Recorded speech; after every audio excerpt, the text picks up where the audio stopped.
अस्सलाम वालेकुम प्यारे दोस्तों, उम्मीद है आप सब खैरियत से होंगे। तो प्यारे दोस्तों, आज आपकी खिदमत में हाजिर हूँ बहुत ही दिलचस्प कहानी लेके। तो चलते हैं कहानी की तरफ। उससे पहले अगर आपको मेरी वीडियो अच्छी लगे, आप मेरी वीडियो को लाइक, साथ में फातिमा इन्फॉर्मेशन चैनल को सब्सक्राइब और घड़ी बेल आइकन को ज़रूर दबाएं, ताकि मैं जो भी वीडियो अपलोड करूँ सबसे पहले आप देख सकें। फ़ारूक चचा चमन मोहल्ले के सबसे कंजूस आदमी थे। इनके घर कोई मेहमान चला जाए तो रस्मी गुफ्तगू के बाद पूछते, चाय तो नहीं पियेंगे? नुकसानदेह तो नहीं है? हाँ, शरबत थोड़ा गर्म है, चलेगा क्या? केक बिस्किट वाली दुकान भी अभी बंद है, समोसे वाला अभी तेल गर्म कर रहा है, काफ़ी वक्त लगेगा, आप कहाँ इतनी देर बैठेंगे? वगैरह वगैरह वगैरह बहुत कुछ कहते हैं। मेहमान बेचारा ये सुनकर शर्मिंदा हो जाता। एक दिन दोपहर को किसी फ़कीर ने इनके घर का दरवाज़ा खटखटाया।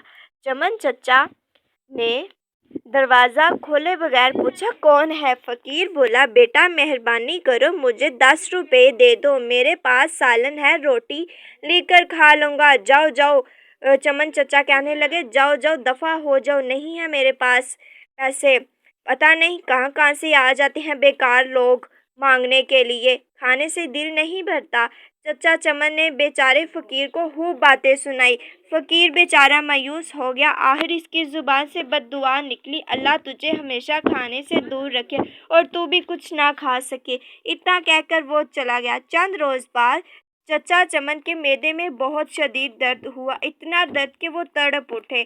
घर वाले इनको हस्पताल ले गए। हस्पताल में चचा चमन के मुख्तलिफ टेस्ट हुए। आखिर मैदे का मसला हुआ। डॉक्टर ने हिदायत की 10-15 दिन तक अस्पताल में रहना होगा ताकि मुकम्मल इलाज किया जाए। अस्पताल से घर वापस आए तो कमज़ोरी से नडाल थे। इतनी कमज़ोरी थी कि उनका बहुत बुरा हाल था, कोई चीज़ हजम ना होती, दही भी खाते तो उल्टी हो जाती। डॉक्टर के पास जाते तो वो कहता, बद परहेज़ी की है, टेस्ट करवाते तो सब ठीक आते, दवा बाकायदगी से इस्तेमाल करने के बावजूद भी आपकी तबीयत नहीं ठीक हो रही, रंग पीला पड़ गया था, थोड़ा सा खाना भी उनको हजम ना होता, उल्टी हो जाती। चचा चमन को रातों की नींद भी सही से ना आती, उनकी नींद भी उड़ जाती, उनको मौत का खौफ होने लगा। एक रात सोचते सोचते इन्हें नींद आ गई।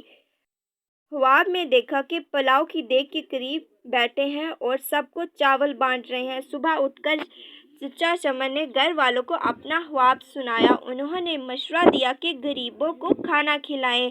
चचा चमन ने खैर बावर्ची को बुलाया, इससे पूछा, बेटा पुलाव की 10 किलो वाली देग पर कितना खर्चा आएगा? बावर्ची ने खर्चा बताया। चमन चचा 10 किलो की देग पर होने वाले खर्च का सुनकर बहुत परेशान हो गए, लेकिन फिर सोचते हैं कि शायद ऐसा करने से मेरी तबीयत दुरुस्त हो जाए। उन्होंने इतवार को ये मुश्किल मरहला तय कर ही लिया। मोहल्ले के नौजवानों की मदद से मोहल्लेदारों और गरीब लोगों में चावल तकसीम कर दिए।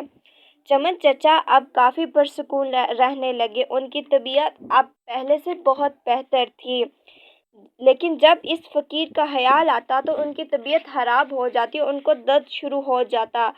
यूं ही कई दिन बीत गए। एक शाम को किसी फ़कीर की आवाज़ आई, अल्लाह के नाम पर दे दो बाबा।